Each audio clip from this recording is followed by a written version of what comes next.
I spoke to TaKiya Howard and her mother. You know, this 18-year-old is wise beyond her years. She spoke about her dreams for the future and forgiving the person who shot her.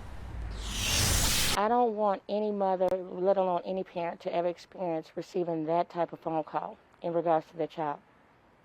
It's heartbreaking. Well, what was going through my mind was panic.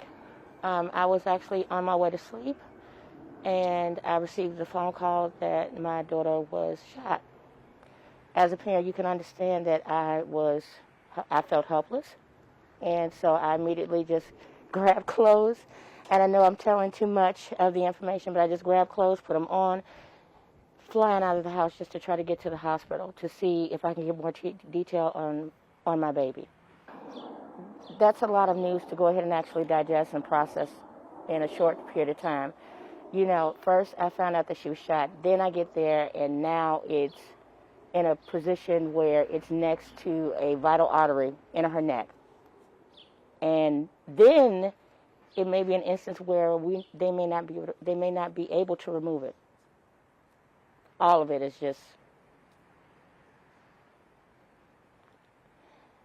I don't know any other way to put it, but it is just a lot to process, and I'm just thankful right now that even though with the circumstances, I was glad that I was able to get to see her. I was glad that I was able to get to just kiss her forehead, and she was able to tell me that everything is going to be okay, to stop crying. So it was a full night. I would just say, just to say the least, it was a full night. I do believe that my daughter was actually, I think God's hand was on her that night. That could have been completely, it could have turned out completely worse. Not the fact that, you know, she was shot and the bullet went into her neck and it went next to a main artery, but had it been a little bit more to maybe where the artery was, I would have gotten a different phone call. Had the bullet been inches up, I would have been getting a different phone call. I'd like to ask you, how are you feeling? Well, I'm better now, previous to the first night, because the first night, like at the beginning, like when everybody asked me, how did it feel like when you got shot? Like, I didn't black out, but it was like I got stunned, like, and I lost like all hearing, and then it came back as more rounds started to let out as she was trying to drive away, and like she was checking me because like we was both asking each other like, are you okay? Like, did you get hit? And then like she looked at me and she was like, I think you got grazed. And then I touched back there and I was like, I think I actually got hit because I felt a hole. And I was able to, she rushed me to the hospital, like stopping at no stoplights, anything. We got there and I was able to walk in like, I need help. And pretty much they sat me down. It wasn't a painful type of thing. Like, I think it was more so my mind, like, too in shock trying to get over the fact that it's actually a bullet in me right now. But then, like, as time prevailed, like, it became, like, really swollen over here and much so, like, stiff. But the most pain that I actually felt would be, like, when I tried to swallow. Like, on this side, it was easy because there's, like, nothing here. But the whole thing, when I tried to swallow, like, since my neck has to contract on this side, it would hurt some. And since the way they had me elevated, which was comfortable and which I asked for, it would hurt for me to swallow and it sometimes get stuck. And this was before I had to go to radiology. So I had to be like that probably more so the whole night until I dozed off until the next morning when they actually took me up to see a closer look. After that, when I woke up from the drugs they put me under from seeing the radiologist, it felt like way better. And I'm over here thinking like they actually probably took it out of me because I was moving my neck, and I'm like, did they actually like take this bullet out of me? So I was just happy to feel better. Me and my best friend were in the car, while my other friend, he was outside on the driver's side. We didn't step out at all, and the only window was down was hers. And pretty much like we were there for like 5 minutes before, and like we noticed cars go past, and like we all remember the last car going like real slow, and it had occupants of males only. So the three of you were having a conversation about basketball, those people came by in the car like 5 minutes prior. Yeah. And all of a sudden, there was just shooting. Because the whole time that we only just talking about basketball, laughing and stuff, and then 5 minutes later, after the last car went past, like, you heard the first pop, and of course all of us reacted by trying to duck. And pretty much I think that's the first shot that hit me, because the first one that hit the car, like, I held myself like this, and you could literally see, like, before I dug down, you could see Tyler outside the car trying to duck and get out of the way because his whole body was open to it. Like, we were in the car while he was in the street, pretty much. Like, we just was talking to him. We wasn't going to stay for that long because we was going to get ice cream because my friend had seen ice cream spots closer around my house that she wanted to try that's not out there. And he hit us up saying, like, well, he hit her up on her phone saying, you should come by and see me. Nothing too big, because we know him. Like, we know he's not into nothing like that, so it was harmless. So we went by and chatted it up. That's what basketball players do. We talk. So you were just three friends chatting about basketball, and then all of a sudden gunfire erupts. Yeah. Pretty much grazing the top of my ear. And then, like, as it grazed, it started to puncture downward. And as I point here, it's why I'm leading straight to where the bullet hole is in the back of my ear. And so that's when I was cleaning it, I was curious to see exactly what part of her neck, because when I removed the bandage, when I was maintaining it and cleaning it this morning, I wanted to see exactly where it was. And when I moved her, it was a hole where it actually cauterized behind her ear. So that's where it is. I was just over here tearing up because I never heard the details and the specifics of that night until she said that. And it broke my heart when she described that. That is hard, and that is painful for any parent to go ahead and actually have to endure.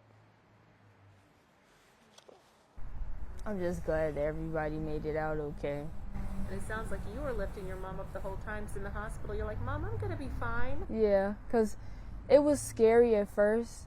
Like, not going to lie, it was scary at first, but dealing with the best friend who I do have at the time, like, she made sure I didn't have a panic attack on the way there to the hospital and me being there, because her first question was like, where's the nearest hospital? And then she asked me, well, what do you want me to do? Already deciding that, yeah, I'm going to the hospital. There is no going home.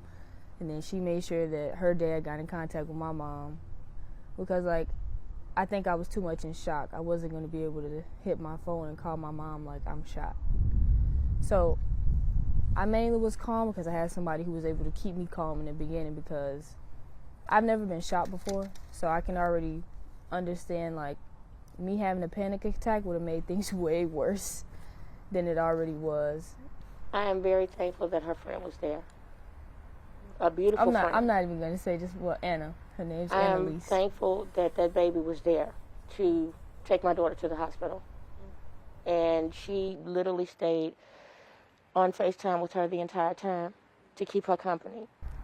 And the thing is, like, despite the fact of her car being messed up, like, she stayed there to not only talk to me, but to make sure Tyler was well as well. Like, she was bouncing here and there between the both of us to make sure that we were okay, despite of the trauma that she might realize having to see both of us go through that. She's incredible. Mm-hmm. Truly a very good friend. Mm-hmm. Yeah. So you, Anna, and Ty Johnson play basketball. Ty had just became, like, recently, but I've known of him pretty much with the name and all basketball. But Anna, I've known her for now close to about a year, because I started to know her through Example Sports, because my first time playing with them was last year, and pretty much, like, she was already on the top team, and me just getting there, I'm not a type of person who like things handed to them, so I wasn't on the top team at first, which I didn't want to be. I was on the Rise team, which is sort of like the secondary team to a such, and the next thing you know, I played one game with them, and I instantly moved up to the top team, and we just bonded and clicked. Started off with laughs and pranks and stuff in the hotel room, like, it just clicked from there. And then getting to know her, I found out that we was pretty much like the same person almost. He always came off as, like, a pretty cool character, like, not somebody who's boisterous, out loud, like a respectable person. Very humble. Yeah. I spoke with your coach, Coach Bradford. Amazing. He had such incredible things to say about you. And of course your mother as well, talking about your incredible fighting spirit that you have. And that one of the first things that you said when you were recovering is, oh no, I am going to be going to Murray State. Like, this is not stopping me. Are you kidding me? Yeah. No, I'm leaving. So tell me, what made you get to that point where you're like, this is not going to stop me? What made me get to that point when I was upstairs in the process of getting entered into the radiology room, and it was like me and another patient, and the person who was working there, he was like, she's up here without a nurse. Like, you usually supposed to have a nurse when somebody from trauma comes up here for radiology. And it was another patient who came in. I remember his name of being a Leo. It was like a little boy, younger than me, but he had his I think his mommy, I don't want to say, but a nurse there as well, and he seemed like he was in like really critical condition, like he was hooked up to something, like breathing. And as I was there alone, I noticed, I was like, they was like, oh, she's stable. And I'm like, that gave me motivation, like, I'm able to sit here by myself without a nurse and hooked up to anything and breathe on my own with a bullet in my neck. So if I can do that here, I'm going to college. I'm going to Murray State. And then once at the end of my process there at the hospital, when they was like, we're going to try to get you to walk, and when I put my 2 feet down and he had his hands out, I was like, actually, no, I think I could walk on my own. And then I was able to get up on my own and walk to the bathroom with like my regular strength. I mean, yeah, still being stiff up here and moving slow, not running or anything, but it felt good to know that I could walk on my own without somebody having to hold my hand. And that's when you said, I can do this. Yeah. The very thing I admire about TK is the fight in her, the resilience that she has. She continues to push, regardless of the obstacle. She learns how to fight through them. And to me, it just makes her better, faster, and stronger. What would be next for you? Obviously, you're going to go to school May 23rd. You know, lots to look forward to, but after you start school, like, what's next? What's the next on the agenda for TK? My agenda is more so getting acclimated with Murray State and how my life is going to evolve down there. So here, I mean, of course, recovery is everything, but my workouts here are going to go like week by week. If I can do a push-up, then whatever exercise I can actually do here, I'm going to make that my workout routine and grow from there, because I want my spot still at Murray State. Like, I don't want anything handed to me. I'm not a pity type of person. I work for actually what I get. So me keeping my body in shape is priority as well. And then, like, when I get down there for orientation, then that's when I choose my classes. And classes have never been a problem with me. My mom has made sure that from a young age. So I'll be able to get down on my books when I need to be. But I don't want this to hinder me to say, like, oh, well, you can just rest it off. No. If I'm able to do things, then I'm going to use my ability to do what I can do, which is move my limbs, make sure I'm in cardio condition for when I get down there to college basketball, because that's not something to play with. Because every girl down there is in shape. They can do what I can do. They could probably run as fast or even faster. And I want to be able to compete down there with my team. What would be your message for the shooter, the person who did this? My message would be that I pray for you, because I don't really believe that that was your intention, to hurt 3 athletes who had promising lives. And I really hope that your life course could go a different way, because I don't really think that this life, whoever you are, was meant for you. I'm pretty sure you was meant to do something way beyond using a rifle or a gun to harm anybody. I'm not mad. If I was able to see you face to face, I probably wouldn't cry. I would just look with apologetic heart, pretty much. I feel bad for you than myself. Well, you did good. What a statement from your child. What do you think about that? I'm going to say there's nothing but God in what that right there. To go ahead and be able to forgive after you have been harmed is a feat that not many can master. And, to forget, I forgive you. I'm an average person, so I know that I'm a little angry. If you hurt me, I'm going to be a little angry. But just to say, I forgive you. And I noticed that's a huge problem with this city now, to where it's always a vendetta, and it turns more into a cycle which we haven't corrected for I don't know how many years. Chicago has been the #1 crime rate in the country, so I wouldn't want to feel anger towards somebody who did something to me as my part to stopping that cycle, because it's just going to keep happening.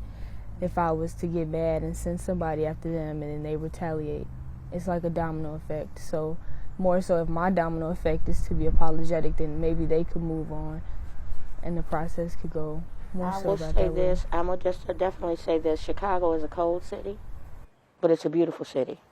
It's my city. It's my home. And you have to take everything that comes with living here. In the city of big shoulders, the Windy City. I'm proud to call this my home. I was born and raised here, and I'm not ashamed to say that. My daughter was born and she was raised here. Born on the south side, she was raised on the west side. I'm not ashamed to say that. Everything that went into what makes her her, blessed be. That's the only thing that I could say. What happened to her, like I said, I'm going to be honest with you, I was angry. I'm a mom. Of course I'm angry. But I'm proud that she has a heart like she has in her. And those words, they were perfect. Perfect. I appreciate all of the support that I've gotten now, prior to the shooting and after, to making sure if my health was intact and if I was okay. I appreciate all of it. Social media wise, I'm not more so an out there type of person. I'm more so under the radar, so this is all like new to me. Did I really want everybody to know? No, but do I still appreciate the responses that I got? Of course, yeah, it means a lot to me, it does. So I want to say thank you to all of the support that's out there for not only me, but my Anna, who was involved, and also Ty, who was involved as well, and making sure that all of us were okay and came out safe and being able to see the next day. We appreciate it a lot. TaKiya is leaving for Murray State on the 23rd. She says she cannot wait to start working out so she can do her absolute best on the court. Meantime, Chicago police tell us they still have no one in custody for the shooting. At Chicago Police Headquarters, Suzanne Le Mignot, CBS 2 News.